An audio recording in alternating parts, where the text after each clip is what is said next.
Hi friends, இன்றைக்கி நம்ம vegetable biryani எப்படி செய்யறதுன்னு பார்க்க போகிறோம். அதுக்கு அரைக்கிறதுக்கு பார்த்திங்கன்னா இஞ்சி, பூண்டு, 10 சின்ன வெங்காயம், 1 ஸ்பூன் சோம்பு, கொஞ்சமாக பட்டை, கொஞ்சமாக கிராம்பு எடுத்துக்கிறோம்.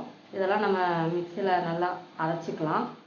அப்புறம் பார்த்திங்கன்னா காய்கறி பார்த்திங்கன்னா கேரட் 1 கப், உருளைக்கிழங்கு 1 கப், பச்சை பட்டாணி 1 கப், பீன்ஸ் 1 கப், வெங்காயம் இந்த மாதிரி ஸ்லைஸாக கட் பண்ணிக்கோங்க. ரெண்டு பெரிய தக்காளி, 4 பச்சை மிளகாய், புதினா மல்லி, மீன் மேக்கர் நான் வேக வச்சு எடுத்து வச்சுருக்கிறேங்க.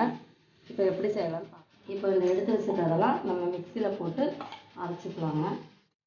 நல்லா மையாக அரைச்சிக்கலாம். வெஜிடபிள் பிரியாணி எப்படி செய்யுதுன்னு பார்க்கலாம். எண்ணெய் ஊற்றிக்கலாம் தேவையானது.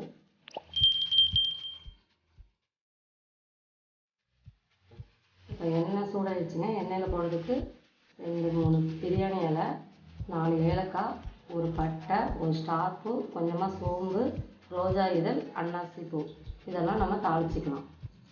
எண்ணெய் காஞ்சிச்சு. இதில் எண்ணெயில் சேர்த்துக்கலாம்.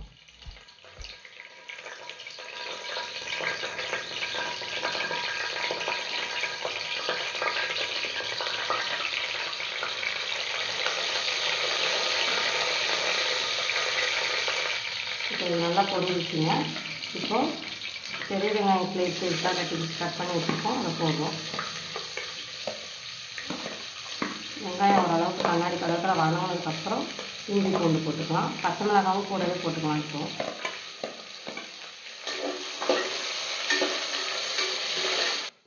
வதங்கிடுச்சு. இஞ்சி பூண்டு பேஸ்ட் போட்டுக்கலாம். இஞ்சி பூண்டு சின்ன வெங்காயம் எல்லாமே அரைச்சி நம்ம சேர்த்துக்கலாம். இஞ்சி பூண்டு பேஸ்ட் ஃபஸ்ட்டே போட்டிங்கன்னா குக்கர் அடிக்கிடும். அதனால் வெங்காயம் கொஞ்சமாக வதங்கினதுக்கப்புறம் போட்டுக்கலாம். வெங்காயம் இந்த அளவுக்கு வதங்கிடுச்சு. பிரியாணிக்கு வெங்காயம் ரொம்ப வதங்கணும்னு அவசியம் இல்லைங்க. இந்த அளவுக்கு வதங்கினா போதும். இப்போ தக்காளி சேர்த்துக்கலாம்.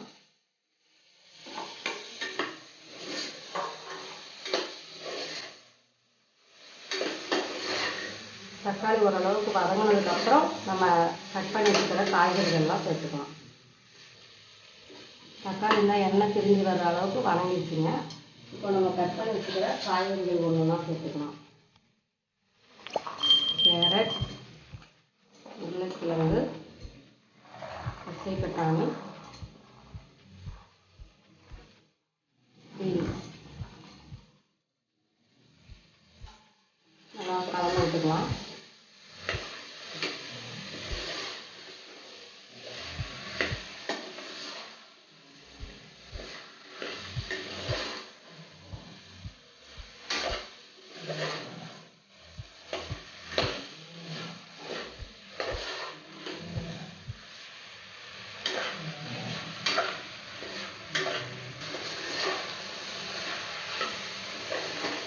காய் 2-3 நிமிஷம் நல்லா வதங்கிடுச்சுங்க. மீன் மேக்கர் நம்ம சுடுதண்ணியில் போட்டு எடுத்து வச்சுருக்கோம், அதையும் சேர்த்துக்கலாம்.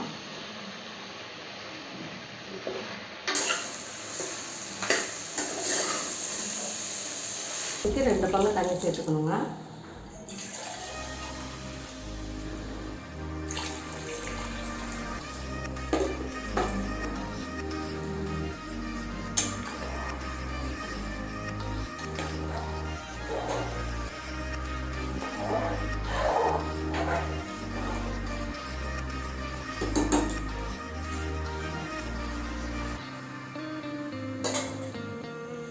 லாஸ்ட்டாக நம்ம நெய் சேர்த்துக்கலாம். 4 ஸ்பூன் அளவுக்கு நெய் சேர்த்துக்கலாம். பாருங்கள் ஃப்ரெண்ட்ஸ், நல்லா ஒரு கொதி வந்துடுச்சு. திரும்ப ஒரு டைம் நல்லா கிளறி விட்டுக்கலாம்.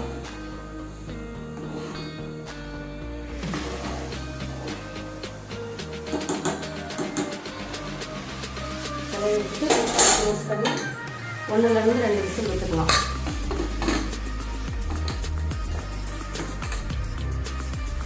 ஃப்ரெண்ட்ஸ், இதை வீட்டில் நீங்கள் கண்டிப்பாக ட்ரை பண்ணி பாருங்கள். பிடிச்சிருந்தா லைக் பண்ணுங்கள், கமெண்ட் பண்ணுங்கள், உங்கள் ஃப்ரெண்ட்ஸுக்கும் ஷேர் பண்ணுங்கள், சப்ஸ்கிரைப் பண்ணுங்கள். வெஜிடபிள் பிரியாணி ரெடி ஆகிடுச்சு. ஓப்பன் பண்ணி பார்க்கலாம்.